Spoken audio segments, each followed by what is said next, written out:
और क्या पाएगा तू तौहीन जवानी करके, बहुत ज्यादा, और तू डराता है उन्हें आतिश दोज़ख से जो आग को पी जाते हैं पानी करके।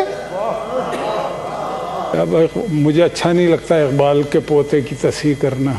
उन्हें हमारी तस्हीह करनी चाहिए, लेकिन वक्त तो अभी ऐसा ही है ना, पोते नवासों के हाथों में जब चीज़ें चली जाएं तो फिर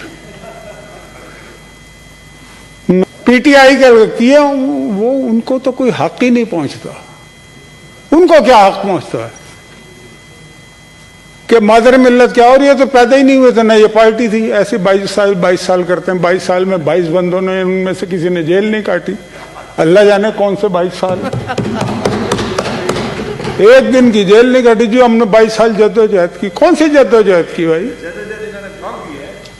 जियाउल हक के साथ मिलकर जद्दोजहद की कुछ अरसा, फिर परवेज मुशर्रफ के साथ मिलकर जद्दोजहद की,